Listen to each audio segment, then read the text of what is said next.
Cinema കഴിഞ്ഞിട്ട് നിങ്ങൾ interview എടുക്കുന്നു ഞാൻ അന്ന് തീരുമാനിച്ചതായിരുന്നു. ടൂവിയുടെ അടുത്തും പറഞ്ഞു, അനുരാജിൻ്റെ അടുത്തും. ഞങ്ങൾ ശരിക്കും ജാനുവും താമിയും തന്നെ ആയിരുന്നു. ഞാൻ ജാനുമാമിനെ മൂവി കഴിഞ്ഞിട്ട് ഞാൻ പോയി കണ്ടിരുന്നു. പല മനുഷ്യരും ആ കഥയിലോട്ട് നമ്മൾ ചൂട് വയ്ക്കുമ്പോൾ തന്നെ കണ്ണിൽ കണ്ണീര് വരുന്നത് ഞാൻ കണ്ടിട്ടുണ്ട് സെറ്റിൽ. കാരണം ആ വേദന ഇന്നും അവരുടെ മനസ്സിൽ മായാതെ മുറിവായി തന്നെ നിൽക്കുന്നു.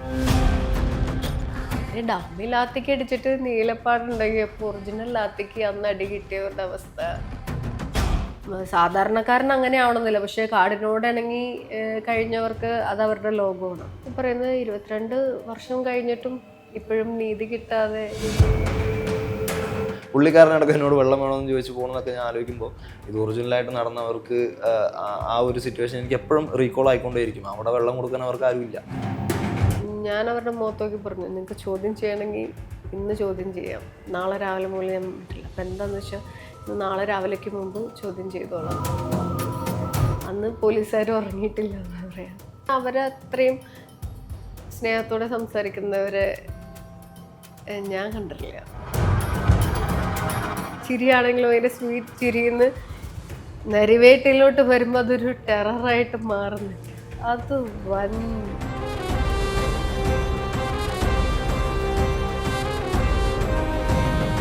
Ultra modern kitchen devices. ഒരു കിച്ചണിൽ വേണ്ട എല്ലാ ലേറ്റസ്റ്റ് ബ്രാൻഡുകളും ഇവിടെയുണ്ട്. ലോകോത്തര ബ്രാൻഡുകൾ, original products, wide range. MyG future. WhatsApp വഴി ഇംഗ്ലീഷ് പഠിക്കാൻ ഇംഗ്ലീഷ് കഫേ ഉള്ളപ്പോൾ ഇംഗ്ലീഷ് ഒരു വിഷയമേ അല്ല. English cafe, we present you the perfect English. WhatsApp now 9633 888 575.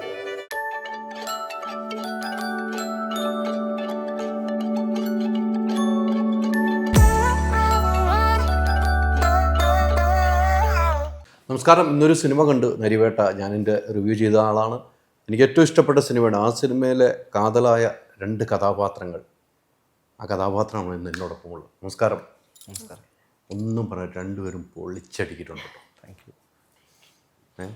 എങ്ങനെയാണ് ഇത് സാധിച്ചതെന്ന് എനിക്ക് അത്ഭുതപ്പെട്ടു കേട്ടോ. നിങ്ങൾ രണ്ടുപേരും മികച്ച അഭിനയമാണ് കാഴ്ചവെച്ചേക്കുന്നത്. ആര്യയുടെയൊക്കെ കരിയറിൽ ഇത്രയും വലിയൊരു സിനിമ ഇനി ഉണ്ടാവുമെന്ന് വരെ എനിക്ക് സംശയമായി. ഈ ലുക്കല്ല കേട്ടോ ആ സിനിമയെ കണ്ടൊരു ഇതാണോ ആ കഥാപാത്രം എന്നിപ്പോൾ ചിന്തിക്കും ഈ ലുക്ക് കാണുമ്പോൾ. എങ്ങനെയാണ് ഈ സിനിമ കേട്ട് കഴിഞ്ഞപ്പോൾ? ഈ വലിയ സബ്ജക്റ്റാണ്, കേരളം ചർച്ച ചെയ്യപ്പെടുന്ന സബ്ജക്റ്റാണ്. ഞാനൊക്കെ ആ കാലഘട്ടത്തിൽ ഉണ്ടായിരുന്ന ഒരാളാണ്. പക്ഷെ എനിക്ക് കഥയെക്കുറിച്ച് കൃത്യമായിട്ട് അറിയാം, നേരിട്ട് അനുഭവിച്ച ഒരാളെ.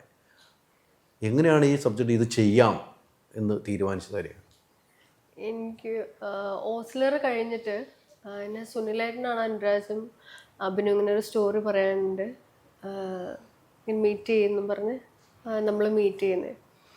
അപ്പോൾ അഭിനും അനുരാജും കൂടിയാണ് എന്നോട് ഈ സ്റ്റോറി പറയുന്നത്. അപ്പോൾ ഇങ്ങനെ എന്നോട് പറഞ്ഞു, ഇങ്ങനെ ഭൂസമരം റിലേറ്റഡ് അങ്ങനെയാണ്. അപ്പോൾ ഈ സമരത്തിനെ ലീഡ് ചെയ്യുന്ന ഒരു ലേഡിയാണ്. അപ്പം അന്ന് എനിക്ക് റെഫറൻസ് പറഞ്ഞത് നമ്മുടെ ജാൻ മാമിനെയാണ്. റെഫറൻസായിട്ട് ആർക്ക് വേണമെങ്കിൽ ജാൻ മാമിനെ നോക്കാം. ജാൻ മാമിനെ മാത്രമല്ല, അജയനെ നോക്കാം, നമ്മുടെ ഗൗരിയമ്മേനെ നോക്കാം അങ്ങനെ പറഞ്ഞു. കൂടുതലും നമ്മൾ ജാൻ മാമിനെ ഉള്ളതല്ലേ. അപ്പം ജീവിച്ചിരിക്കുന്ന ഒരാളാണ്. ഒരു ഭൂസമരമൊക്കെ നടത്തി ഇപ്പോഴും ലൈവായിട്ട് രംഗത്തുള്ള ഒരാൾ. അപ്പോൾ ഈ പറഞ്ഞ പോലെ ഒരു കൊല്ലം അത് കഴിഞ്ഞിട്ട് ഗ്യാപ്പ് വന്നു. ഇത് ഷൂട്ടിംഗ് പ്രോസസ്സിലോട്ട് എത്തുന്നതിന് മുമ്പുള്ള ഒരു ഗ്യാപ്പ്. അപ്പോൾ എനിക്ക് തോന്നുന്നു കുറച്ചും കൂടി അന്ന് എന്നോട് റാവുള ഭാഷ നോക്കണം എന്ന് പറഞ്ഞു. അപ്പോൾ ഞാൻ എവിടെയൊക്കെ തപ്പി നോക്കിയിട്ട് എനിക്ക് റാവുള ഭാഷയ്ക്ക് നമ്മളൊന്നും ഇല്ല, നമുക്ക് സെറ്റിൽ വരുമ്പോൾ എല്ലാം ശരിയാക്കാം എന്ന് പറഞ്ഞു. പിന്നെ ഈ ക്യാരക്ടർ കേട്ടപ്പോൾ എന്താ, എനിക്ക് അന്നേരം അറിയാമായിരുന്നു ഇത് വേറെ ആർക്കും ഞാൻ കൊടുക്കൂല. ഞാൻ പറഞ്ഞു എങ്ങനെ എന്തിൻ്റെ പേരിലാണെങ്കിൽ, രമേഷിൻ്റെ പേരിലാണെങ്കിൽ എന്തായാലും കുഴപ്പമില്ല എനിക്ക്, പക്ഷെ ഈ ക്യാരക്ടർ എനിക്ക് ചെയ്യണം. കാരണം സ്റ്റോറി കേട്ടിട്ട് ഇത് എനിക്കുള്ള ഇത് ഞാൻ വേറെ ആർക്കും കൊടുക്കൂല. കാരണം നമ്മൾ കരിയറിൽ വളരെ റെയറായിട്ടാണ് ഇതുപോലെ നമുക്ക് പെർഫോമൻസ് കാഴ്ചവെക്കാൻ അല്ലെങ്കിൽ അങ്ങനെ ഒരു ഓപ്പർച്യൂണിറ്റി കിട്ടുക. അപ്പം എന്നെ സംബന്ധിച്ച് ഒരു റെയർ ഓപ്പർച്യൂണിറ്റി ആയിരുന്നു ഈ ക്യാരക്ടർ ക്യാരക്ടർ എനിക്കൊന്നു ഈ ജാനു എന്ന് വെച്ചാൽ സമര ഭൂപടത്തിൽ ഏറ്റവും കൂടുതൽ സമരങ്ങൾ ആദിവാസികളിൽ പോരാടിയ ഒരു വ്യക്തിയാണ്. ജാനുവിൻ്റെ ജീവിതം തന്നെ ആ സമരവുമായി ബന്ധപ്പെട്ട് ജീവിതം നഷ്ടപ്പെട്ടു. പിന്നെ വേറൊരു ജീവിതത്തിലേക്ക് ജാനു തിരിച്ചുപോയി, ഓട്ടോമാറ്റിക് വേറെ ജീവിതത്തിലേക്ക് പോയി. അത് ഈ സമരത്തിന് ശേഷമുള്ള ജീവിതവും സമരത്തിന് മുമ്പും സമരത്തിൻ്റെ ഇടയ്ക്കുള്ള ജീവിതം 3 തട്ടിലാണ് ജാനുവിൻ്റെ ജീവിതം. ജാനു എനിക്കൊന്ന് കേരളത്തിൽ പോലും ഇല്ല എന്നാണ് എൻ്റെ ഒരു അറിവാണ്. കേരളത്തിൽ പോലും ഇല്ല എന്നാണ് ഒരിക്കലും മറ്റാന്ന് എൻ്റെ അറിവ്. സ്കോട്ട്ലാൻഡിൽ ഞാനങ്ങനെ ബന്ധപ്പെടാൻ നോക്കിയത്, പക്ഷേ എനിക്ക് കിട്ടിയില്ല. ഈ സിനിമയായിട്ട് ബന്ധപ്പെടാൻ വേണ്ടി നോക്കിയാണ്. അന്നൊക്കെ ഞാൻ വിളിക്കുന്ന ഒരാളായിരുന്നു, സമരവുമായി ബന്ധപ്പെട്ട് ഞാൻ ചാനൽ വർക്ക് ചെയ്യുമ്പോൾ ജാനുവിനൊക്കെ വിളിക്കുന്ന ഒരാളായിരുന്നു. പക്ഷേ ഇപ്പോൾ കിട്ടുന്നില്ല. ആ ജാനുവിൻ്റെ ജീവിതം ഒരു സ്റ്റൈലുണ്ട് അല്ലേ, അതൊക്കെ ഞാൻ നേരിട്ട് കണ്ട ജാനുവുമായിട്ട് ബന്ധപ്പെട്ട് നോക്കുമ്പോൾ എനിക്ക് കൃത്യമായിട്ട് എനിക്ക് തോന്നി. ആ നടപ്പാണെങ്കിലും നോട്ടമാണ്. എനിക്കൊന്നും ഒരു ആദിവാസി മേഖലയിൽ നിന്ന് വന്നവർ അവർ തലയുയർത്തി പിടിച്ച് നേർക്ക് സംസാരിക്കുള്ളൂ. അവരൊരിക്കലും തല കുമ്പിടില്ല. നമ്മൾ മൊത്തത്തിൽ നമുക്കൊരു കള്ളത്തിനോട് തല കുമ്പിട്ടേ സംസാരിക്കുള്ളൂ. പക്ഷെ അവർ നേരായി കണ്ണ് കറക്റ്റ് ലുക്കിൽ കൊടുക്കും. അതൊക്കെ ആ നോട്ടം എല്ലാം എങ്ങനെയാണ് എത്തി? ഞാൻ ഈ പറഞ്ഞ പോലെ വീഡിയോസ് എല്ലാവരും കാണുമായിരുന്നു. കാരണം എങ്ങനെയാ സംസാരിക്കുന്ന രീതി, എങ്ങനെയാ ആ ഒരു കാര്യം പറയുമ്പോൾ ഒരു ത്രോ അല്ലേ, അല്ലെങ്കിൽ ആ ഒരു ഫ്ലോ, അത് ഞാൻ ഇരുന്ന് ഹെഡ്ഫോൺ വെച്ചിട്ട് ഇരുന്ന് കേൾക്കുമായിരുന്നു. അതുപോലെ നടപ്പ്.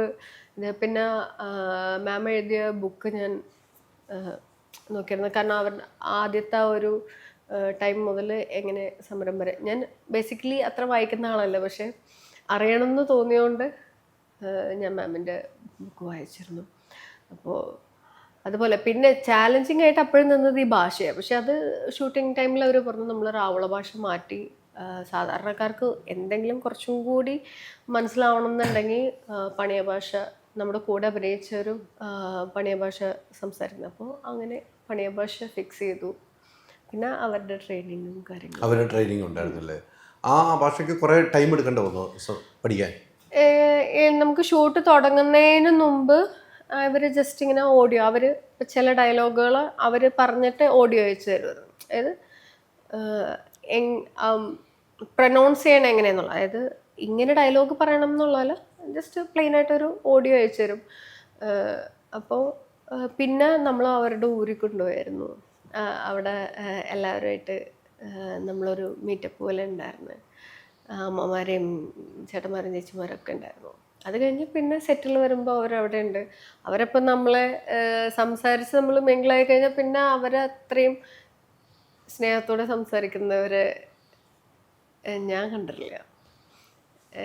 വളരെ കാര്യമായിട്ട് അത് ഒരു ജെനുവിനായിട്ടുള്ളൊരു സ്മൈലാണ്. അവർക്ക് ചിരിക്കാൻ തോന്നില്ലെങ്കിൽ അവർ ചിരിക്കില്ല, പക്ഷെ അവർ നമ്മളോട് ചിരിച്ച് സംസാരിക്കുമ്പോൾ അത് ഉള്ളിൽ നിന്ന് വരുന്ന ഒരു ചിരിയാണ്. അതാണ് പറഞ്ഞത്. ആദിവാസികൾ എന്ന് പറഞ്ഞാൽ അവരുടെ ജീവിതം അനുഭവിക്കണം, നമ്മൾ കണ്ടുപിടിക്കണം. അവർക്ക് വേണ്ടി ശബ്ദമുയർത്താൻ പല മേഖലകളിലും ശബ്ദമുയർത്തുന്ന ശബ്ദങ്ങളൊന്നും ഒരു സ്ഥലത്ത് എത്തിയിട്ടില്ല. ഈ സിനിമയാണ് ശബ്ദിക്കുന്നത്. ഇപ്പോൾ ആദിവാസികൾക്ക് വേണ്ടി ഈ സിനിമ ശബ്ദിക്കപ്പെട്ടിരിക്കുന്നു. പണ്ടത്തെ രാഷ്ട്രീയക്കാർ, ഇപ്പോഴത്തെ രാഷ്ട്രീയക്കാർ ഈ സിനിമ കാണണം. രാഷ്ട്രീയത്തിന് കണ്ണുറയുന്നത് കണ്ടില്ലേ? രാഷ്ട്രീയങ്ങളിൽ മറക്കാൻ ശ്രമിച്ചതാണ് ഈ നരിവേട്ടയിൽ പറഞ്ഞു വെച്ചിരിക്കുന്നത്. പലതും മറക്കാൻ ശ്രമിക്കുമ്പോഴും വീണ്ടും ഓർമ്മപ്പെടുത്തണമാണ് നരിവേട്ട. അതിന് അനുരാജ് ടീമിന് വലിയ കൈയടി കൊടുക്കണം. കാരണം ആ ചങ്കൂറ്റം ഉണ്ടല്ലോ, അത് ചെയ്യാനുള്ള ചങ്കൂറ്റം. ഇനി എന്തൊക്കെ എതിർപ്പുകൾ ഉണ്ടാവും എന്നൊക്കെ കാത്തിരുന്ന് കാണും വരും ദിവസങ്ങൾ. അത്രമാത്രം ചർച്ച ചെയ്യപ്പെടുന്നൊരു സിനിമയായിരിക്കും. പ്രണവേ, എങ്ങനെ ചെയ്തു എന്ന് എനിക്കറിയില്ല, എങ്ങനെ ചെയ്യിപ്പിച്ചു എന്ന് എനിക്കറിയില്ല. ജീവിച്ചു കാണിച്ചു സിനിമയിൽ. ജീവിക്കുകയായിരുന്നു എന്ന് എനിക്ക് തോന്നുന്നു. എനിക്ക് ഭയങ്കരമായിട്ട് കണ്ണു നിറഞ്ഞ സീൻ വെച്ചാൽ എനിക്ക് പറയാൻ പറ്റില്ല, ആ സീൻ പറയില്ല, സിനിമ കണ്ട. അതിലൊരു കഥാപാത്രം നായയുണ്ട്. അതിൽ സിനിമയിൽ നിങ്ങളെപ്പോലെ തന്നെ ഒരു നായയുണ്ട്. അതെനിക്ക് പറയാൻ പറ്റും, നായയെ പറയാൻ പറ്റും. പക്ഷെ നിങ്ങൾ തമ്മിലുള്ള ആ ഒരു 2-3 സീനുകൾ നമ്മളെ വല്ലാതെ മനസ്സങ്ങ് വേദനിപ്പിച്ചു കേട്ടോ. അതൊക്കെ ചെയ്യുമ്പോൾ പ്രണവിൻ്റെ ഒരു അവസ്ഥ എന്തായിരുന്നു? തീർച്ചയായിട്ടും ഇപ്പോൾ എനിക്ക് എന്ത് ഇമോഷൻ ഉള്ളിലെടുത്തുകൊണ്ടാണോ സംസാരിക്കുന്നത് അതിനേക്കാളും ഡബിൾ ട്രിപ്പിൾ ഇമോഷൻസ് എനിക്ക് അവിടെ ഡയറക്റ്റായിട്ട് ഇത്രയും ദിവസം അവരുടെ കൂടെ സ്പെൻഡ് ചെയ്യുമ്പോഴും, അതായത് അതൊരു ക്യാരക്ടറാണ്. അവനെ ഞാൻ ഓൾമോസ്റ്റ് 40-45 ദിവസം എൻ്റെ കൂടെ തന്നെ ഉണ്ടായിരുന്ന ഒരു പുള്ളിക്കാരനായിരുന്നു ആ നായ. അപ്പോൾ കൂടെ തന്നെയാണ് എൻ്റെ കൂടെയുള്ളൊരു അംഗമായി മാറിയിരുന്നു. പിന്നെ അവനും ഞാനും തമ്മിലുള്ള ഒരു ഇമോഷണൽ കണക്ട് എന്ന് പറയുന്നതും അങ്ങനെയായിരുന്നു. കാരണം ഒരു 1000-1500 പേര് വർക്ക് ചെയ്യുന്നൊരു സെറ്റിൽ അത് ട്രെയിൻഡ് ഡോഗാണ്. അപ്പോൾ നമുക്ക് പല സിറ്റുവേഷൻസും നമ്മൾ ഷൂട്ട് ചെയ്യേണ്ട ആവശ്യമായിട്ട് വരും. അപ്പോൾ നമ്മൾ എവിടെ നിന്ന് വിളിച്ചു കഴിഞ്ഞാലും അവൻ ആ കമൻറ്റ് റിസീവ് ചെയ്ത് നമ്മുടെ അടുത്തേക്ക് വരിക എന്ന് പറയുന്ന ഒരു കാര്യമൊക്കെ അതിൻ്റെ ട്രെയിനർ അതിന് അടിപൊളിയായിട്ട് ചെയ്തു. അത് ക്ഷമയോടെ എടുക്കാനുള്ള ഒരു മനസ്സ് അനുരാജ് ചേട്ടൻ അവിടെ കാണിച്ചു. കാരണം മനുഷ്യരെ വെച്ച് എടുക്കുന്ന പോലെയല്ല മൃഗങ്ങളെ വെച്ച് നമ്മൾ ഷൂട്ട് ചെയ്യുന്നത്. അവരുടെ ഒരു കംഫർട്ടബിലിറ്റി നോക്കണം. അവർ 2-3 പ്രാവശ്യമൊക്കെ കഴിഞ്ഞ് കഴിഞ്ഞാൽ ചിലപ്പോൾ ബാഡായി കഴിഞ്ഞാൽ അങ്ങോട്ടും ഇങ്ങോട്ടും ഓടാൻ തുടങ്ങും. അതെല്ലാം ക്ഷമിച്ചുകൊണ്ട് ടോയ് ചേട്ടനാണെങ്കിലും ഇപ്പോൾ അവനൊരു സീനിൽ വർക്ക് ആകുന്നില്ല എന്ന് കാണുകയാണെന്നുണ്ടെങ്കിൽ ടോയ് ചേട്ടൻ അവനെ പ്രൊവോക്ക് ചെയ്യും. ലൈറ്റായിട്ട് പ്രൊവോക്ക് ചെയ്ത് കഴിയുമ്പോൾ അവൻ ഇപ്പോൾ നമ്മൾ ഓപ്പോസിറ്റ് അഭിനയിക്കുന്ന ആൾക്കാരെ പോലെ തന്നെ നമ്മൾ ചെയ്തു കൊടുക്കുമ്പോൾ അവൻ ഓപ്പോസിറ്റ് അവനും അഭിനയിക്കും. അതൊക്കെ മാജിക് ആയിരുന്നു ശരിക്കും. അത് സ്ക്രീനിൽ ഇങ്ങനെ എല്ലാവരുടെ കൂടെയും കണ്ടിട്ട് അത് ഇക്കെ പോലെയുള്ളവർ അത് പറയുന്ന സമയത്ത് ഒരുപാട് സന്തോഷമുണ്ട്. ഇത് ആ ട്രെയിനർ കേൾക്കുമ്പോൾ പുള്ളിക്കാരന് ഒരുപാട് സന്തോഷം ഉണ്ടാകും. ഒരുപാട് നല്ല ഓർമ്മകളുമായിട്ടാണ് നരിവേട്ട ഇന്ന് ഞങ്ങൾ കണ്ടുപിടിയിരിക്കുന്നത്. എനിക്ക് തോന്നുന്നു മേക്കപ്പ് ഇട്ട് കഴിഞ്ഞ് കണ്ണാടിയിലേക്ക് നോക്കിയപ്പോൾ എന്താണ് തോന്നിയത്? ഞാനല്ലായിരുന്നു. ഞാൻ 45 ദിവസവും താമയായിട്ട് തന്നെയാണ് അവിടെ ഉണ്ടായിരുന്നത്. പിന്നെ ഇനി അങ്ങോട്ടുള്ള ജീവിതത്തിലും എന്നും മനസ്സിൽ കൊണ്ടു നടക്കാൻ പറ്റുന്ന ഒരു ഹൈദരക്ക പറഞ്ഞ പോലെ ഇനി അങ്ങോട്ട് ചെയ്യുമോ ഇതുപോലൊരു റോൾ എന്ന് എനിക്കും സംശയമുണ്ട്. കാരണം അത്രയും കോൺഫിഡൻ്റ് ആയിട്ട്, അത്രയും ബോൾഡായിട്ട്, അത്രയും ഓപ്പൺ സ്വാതന്ത്ര്യമായിട്ട് എനിക്ക് ആ ക്യാരക്ടർ പ്ലേ ചെയ്യാൻ പറ്റി. വിത്ത് ഹെൽപ്പ് ഓഫ് അനുരാജ് ചേട്ടൻ, അബിൻ ചേട്ടൻ, അതിൻ്റെ ടോട്ടൽ ക്രൂ. ഈ താമി എന്ന് പറയുന്ന ക്യാരക്ടർ നമുക്കിങ്ങനെ പ്രൊജക്റ്റായി കാണുന്നു എന്നുണ്ടെന്നുണ്ടെങ്കിൽ നരിവേട്ടയുടെ ടോട്ടൽ ക്രൂ തന്നെയാണ് അതിന് കാരണം. ഞാൻ മാത്രമല്ല, ഞാനിപ്പോൾ കോസ്റ്റ്യൂം ഇട്ട് വരണം എന്നുണ്ടെങ്കിലും അതിനുള്ള ഡീറ്റെയിലിംഗ് 6 മണി തൊട്ടേ എൻ്റെ മുഖത്ത് തുടങ്ങുന്നത് അമലേട്ടനായിരുന്നു. അപ്പോൾ അമലേട്ടൻ എന്നോട് മേക്കപ്പ് ചെയ്യുമ്പോൾ തന്നെ പറയും, ഞാൻ നിനക്ക് വേറൊരു സാധനമാണ് ഞാൻ നിനക്ക് ചെയ്തു തരാൻ പോകുന്നത്. അപ്പോൾ പുള്ളിക്കാരൻ്റെ ഒരു വർക്കായാലും അത് കഴിഞ്ഞ് ആർട്ടിലേക്ക് ഞാൻ വരുന്ന സമയത്ത് കറക്റ്റ് സമയത്ത് എനിക്ക് കുന്തം വേണോ അല്ലെങ്കിൽ തീപ്പന്തം വേണോ അത് ആണെങ്കിൽ അവിടെ എത്തും. നമ്മളൊന്ന് ദാഹിച്ച് വലഞ്ഞ് നിൽക്കുന്ന സമയത്ത് പ്രൊഡക്ഷനിലാണെങ്കിൽ വെള്ളം കൊണ്ടും തരും. അങ്ങനെ എല്ലാവരുടെയും ഒരു കൂട്ടായ്മയായിരുന്നു. പിന്നെ നമ്മുടെ കൂടെ വർക്ക് ചെയ്ത ആർട്ടിസ്റ്റ് എല്ലാം ലെജൻഡറി ആയിട്ടുള്ള സുരാജേട്ടൻ, ചേരൻ സാറ്, ഇത്രയും എക്സ്പീരിയൻസ്ഡ് ആയിട്ടുള്ള എൻ്റെ ഇൻസ്പിറേഷൻ ആയിട്ടുള്ള ടോയ് ചേട്ടൻ. അപ്പോൾ അവരുടെ അടുത്ത് നിന്നൊക്കെ കിട്ടുന്ന ഐഡിയാസും സപ്പോർട്ടും ആ സീക്വൻസിലുണ്ടാകുന്ന ഗിവ് ആൻഡ് ടേക്ക് ഒക്കെയാണ് ഈ ക്യാരക്ടറിന് ഇങ്ങനെ ഇപ്പം നിർത്തിയേക്കുന്നത്. ഇതൊക്കെ ചർച്ച ചെയ്യുന്നുള്ളവനെ ഒന്ന് നിർത്തിയേക്കുന്നു ഞാൻ വിശ്വസിക്കുന്നു. പിന്നെ കൂടെ അഭിനയിച്ച ആര്യേച്ചി, ഞങ്ങൾ ശരിക്കും ജാനുവും താമിയും തന്നെ ആയിരുന്നു. ഇപ്പോൾ അത് നല്ല ഒരു റിലേഷൻഷിപ്പിൽ ചേച്ചി അരിയായിട്ടൊക്കെ ഇങ്ങനെ പോകുന്നു. പക്ഷെ സെറ്റിൽ ഞാനായാലും അത് നമ്മുടെ പ്രശാന്ത് ചേട്ടനായാലും അതുമായിട്ട് ചെയ്ത ചേട്ടനായാലും അവിടെ അഭിനയിച്ച എല്ലാ പോലീസുകാരും ഞങ്ങൾ തമ്മിൽ ഇൻട്രാക്ഷൻ കുറവായിരിക്കും. കാരണം സീക്വൻസും അങ്ങനെയാണ്. ഞങ്ങൾ എപ്പോഴും ഓപ്പോസിറ്റിൽ റിപ്പലായി നിൽക്കുന്നതുകൊണ്ട്. പക്ഷേ എങ്കിലും ഭക്ഷണം കഴിക്കുന്ന സമയത്തൊക്കെ നമ്മുടെ പെർഫോമൻസ് കണ്ടിട്ടായാലും ഇല്ല അവർ കഷ്ടപ്പെടുന്ന കണ്ടിട്ടായാലും നമ്മൾ അങ്ങോട്ട് കൊണ്ട് പറയാറുണ്ട്. ഒരു ഫാമിലി പോലെ ആയിരുന്നു എല്ലാവരും. ബട്ട് ഓൺ ഫ്രെയിം അല്ലെങ്കിൽ ഇൻ ഫ്രെയിം നമ്മൾ കാണിച്ച ആ ഒരു വർക്ക് എല്ലാവരും 100% ആയിട്ട് മനസ്സിൽ നിന്ന് തന്നെ തന്നതാണെന്ന് ഞാൻ വിശ്വസിക്കുന്നു. തീർച്ചയായിട്ടും നിങ്ങൾ രണ്ടുപേരുടെയും കഥാപാത്രങ്ങളാണ് ഈ സിനിമയിൽ ഹൈലൈറ്റ് ആയിട്ട് നിൽക്കുന്നത്. ടോവി വേറെയാണ് കേട്ടോ, ടോവി വേറെ റേഞ്ചിലേക്ക് വേദന, നമ്മുടെ മനസ്സിൽ വേദന തരുന്ന ഒരു കഥാപാത്രം. പക്ഷെ നിങ്ങൾ രണ്ടുപേരുമാണ് ഈ സിനിമയുടെ യാത്ര അല്ലേ? എനിക്ക് സെക്കൻഡ് ഹാഫിലേക്ക് എത്തിക്കുന്ന പിന്നെ നമുക്ക് ഒരു കൊതുകടിച്ചാൽ പോലും നമുക്ക് ആ കൊതുകിനെ അടിക്കാൻ തോന്നില്ല. എന്നുവെച്ചാൽ അങ്ങനെ അടിക്കുന്ന സ്ക്രീനിൽ നമ്മുടെ കണ്ടുപോകും. അങ്ങനെയാട്ടോ എനിക്ക് ഫീൽ ചെയ്തത്. എൻ്റെ ഫീലാണ്, പ്രേക്ഷകർക്ക് എൻ്റെ ഫീലാണ് ഞാൻ സ്വയം പറയുന്നത്. അങ്ങനെയാണ് അതിലെ ഈ പറഞ്ഞതുപോലെ അവിടെ കുറെ ആദിവാസികളുണ്ടായിരുന്നു അല്ലേ? അവിടുത്തെ കുറെ ആളുകളും ഉണ്ടായിരുന്നു. ഈ ഭാഷയുടെ കാര്യം പറഞ്ഞു, താങ്കൾക്കും അത് തന്നെയാണ് കൈകാര്യം ചെയ്യേണ്ടത്. അപ്പൊ നിങ്ങൾ തമ്മിൽ അവിടെ ഇരുന്നുകൊണ്ട് ഈ ഭാഷ അങ്ങോട്ടും ഇങ്ങോട്ടും പറഞ്ഞ് സംസാരിക്കുമായിരുന്നു. അതിന് ഞങ്ങൾ അങ്ങോട്ടും ഇങ്ങോട്ടും സംസാരിക്കുക എന്ന് പറയുന്നത് അത് ഭയങ്കര ഫണ്ണായിട്ടുള്ള എലിമെന്റ്. കാരണം നമ്മളത് ഒരിക്കലും തെറ്റിച്ച് പറയരുത്. ഇപ്പോൾ അവർ തന്നെ നമ്മളോട് ഷൂട്ട് കഴിഞ്ഞ് ഡബ്ബ് കണ്ടിട്ട് അവർ സന്തോഷത്തോടു കൂടെ പറഞ്ഞത് ഞങ്ങളുടെ ഒരു ഭാഷ ഇത്രയും വൃത്തിയായിട്ട് ഒരു പ്രോപ്പർ പർപ്പസിന് വേണ്ടി യൂസ് ചെയ്തത് നരിവേട്ടയിലാണ്, ഞങ്ങളിതിനു മുമ്പ് ഇത് കണ്ടിട്ടില്ല പറഞ്ഞു. അത് ഒരുപാട് സന്തോഷമുള്ള കാര്യമാണ്. അപ്പോൾ അതിന് ഹെൽപ്പ് ചെയ്ത് അവർ ഞങ്ങളിപ്പോൾ എന്തെങ്കിലും ഒരു കാര്യം ആദ്യം ഞങ്ങൾക്ക് ഇങ്ങനെ ഒരു സിറ്റുവേഷനും സീനും നമുക്ക് പറയുമ്പോൾ തന്നെ ആദ്യം വിളിക്കുന്നത് പ്രസാദ് എന്ന് പറഞ്ഞൊരു ചേട്ടനെ. പുള്ളിക്കാരൻ അതിൻ്റെ കോർഡിനേറ്റർ അവിടുത്തെ. അപ്പോൾ പുള്ളിക്കാരൻ നമുക്ക് ഇത് എന്താണ് സാധനം എന്നുള്ളത് ഫുള്ളായിട്ട് നമുക്ക് മാറ്റി തരും ആ സാധനം. പിന്നെ നമ്മളത് വായിക്കുന്ന രീതിയിലുള്ള പ്രൊണൗൺസിയേഷൻ അടക്കം പറഞ്ഞു തന്നിട്ടാണ് നമ്മളവിടെ റോൾ ചെയ്യുന്നത് സ്വിച്ച്. അപ്പോൾ അങ്ങനെ ചെയ്യുന്ന സമയത്ത് അവളുടെ കോൺഫിഡൻറ്റ് നമുക്ക് തെറ്റില്ല എന്ന് തന്നെയാണ്. കാരണം അവരുടെ കൂടെ നമ്മൾ സംസാരിക്കുമ്പോൾ ഞങ്ങൾ ഒരു 10 ദിവസമൊക്കെ ആകും തോറും ഞങ്ങൾക്ക് മനസ്സിലാകാൻ തുടങ്ങി അവർ സംസാരിക്കുന്നതൊക്കെ. പക്ഷെ തിരിച്ച് ആ ഒരു ഫ്ലോ ഇല്ലെന്നേ ഉള്ളൂ. ബട്ട് ആ ഒരു സീക്വൻസ് നമ്മൾ ക്രിയേറ്റ് ചെയ്യാൻ പോകുന്ന സമയത്ത് അവരുടെ ഒരു സപ്പോർട്ട് വലിയ രീതിയിലുണ്ടായിരുന്നു എന്നുള്ളതാണ്. അത് ഡബ്ബിങ് വരെ നിന്നു. ഇപ്പോൾ സിനിമ കണ്ടു കഴിഞ്ഞ ശേഷമാണെങ്കിലും അവർ നമ്മളോട് സംസാരിക്കുമ്പോൾ അവർക്ക് വേണ്ടി നമ്മൾ ഒരു ക്യാരക്ടർ ചെയ്ത് നിന്നു എന്ന് പറയുന്ന ഒരു സന്തോഷം അവരെന്നും മനസ്സിൽ വയ്ക്കുന്നു, ഞങ്ങളും എന്നും മനസ്സിൽ വയ്ക്കുന്നു. തീർച്ചയായിട്ടും എനിക്ക് തോന്നുന്നു ജാനുവിനൊക്കെ പോലീസ് ക്രൂരമായി മർദ്ദിച്ചിരുന്നു ആ കാലഘട്ടത്തിൽ. ക്രൂരമായ മർദ്ദനമായിരുന്നു ജാനുവൊക്കെ. എനിക്കിപ്പോഴും തോന്നുന്നു ജാനു മർദ്ദിച്ച് ഹോസ്പിറ്റലിൽ കിടക്കുമ്പോഴൊക്കെ നമ്മളൊക്കെ പോയ ഒരു സിറ്റുവേഷൻ ഉണ്ട്. അതിനുശേഷം ഒരു പത്രസമ്മേളനം ജാനുവിൻ്റെ ശരീരമാകെ നീലിച്ച പാടുകളും കൈകൾ ഒടിഞ്ഞ പാടുകളും ഒക്കെ ആയിട്ട് വലിയ ഒരു സീനുകൾ, അതുപോലത്തെ സീനുകളൊക്കെ ഈ സിനിമയിലുണ്ട്. നമ്മൾ സിനിമയിൽ ഇല്ല എന്ന് പറയാം. മുത്തങ്ങ സംഭവം ഇനി എങ്കിലും നമുക്ക് സിനിമ കണ്ടു കഴിഞ്ഞപ്പോൾ ഉറപ്പായിട്ട്, ഞാൻ പല പ്രാവശ്യം പറഞ്ഞപ്പോഴും അത് എനിക്ക് ഉൾക്കൊണ്ട് പറയാൻ പറ്റില്ല. അത് അനുരാജ് അങ്ങനെ പറഞ്ഞു. കാരണം അനുരാജ് പറഞ്ഞ പോലെ ഒരു സിനിമാറ്റിക് ഫ്രീഡം പുള്ളി എടുത്തിട്ടുണ്ട്. അപ്പോൾ പക്ക ഇത് ഇപ്പം സിനിമയിൽ പറയുന്ന പോലെ ജസ്റ്റിസ് എല്ലാവർക്കും ഈക്വലി കിട്ടിയിട്ടില്ലല്ലോ.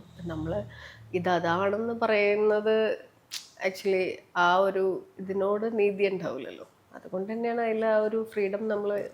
അതെ അതെ, ഞാൻ പറഞ്ഞു വന്ന് ജാനുവിനുണ്ടായ അനുഭവങ്ങളുണ്ട്. ആ അനുഭവങ്ങളൊക്കെ സിനിമയിൽ ജാനുവിൻ്റെ കഥാപാത്രം ചെയ്യുന്ന ആര്യയ്ക്കും ഉണ്ടാവുന്നുണ്ട്. അതൊക്കെ വേദന കിട്ടുന്ന അവസരമാണ്. അന്നൊക്കെ ഒറിജിനൽ ലാത്തിക്കടിച്ചെങ്കിൽ ഇന്നൊക്കെ സെറ്റിലെ ആർട്ട് ഡയറക്ടർക്ക് വാവാക്ക തരുന്ന ലാത്തിക്കാണ് അടിക്കുന്നത്. എന്നാലും വേദനിക്കും അല്ലേ? ആ സമയങ്ങളൊക്കെ എങ്ങനെയായിരുന്നു? ഏത് ഈ ലാത്തി ഡമ്മിയാണ്, പക്ഷെ നമ്മുടെ മേത്ത് പാഡും വെച്ചിട്ടുണ്ട്. ഇപ്പം എന്നെ തല്ലി ഇതൊക്കെ മാസ്റ്ററിൻ്റെ അസിസ്റ്റൻ്റ് ഒക്കെയാണ്. പക്ഷെ എന്നാൽ കൂടി നമ്മൾ ആ സ്ട്രഗിളിൻ്റെ ഇടയിൽ അങ്ങോട്ടും ഇങ്ങോട്ടും തള്ളയും പിടിക്കുകയൊക്കെ ചെയ്യുമ്പോൾ ഈ പറഞ്ഞ പോലെ പാഡൊക്കെ മൂവ് ചെയ്യും.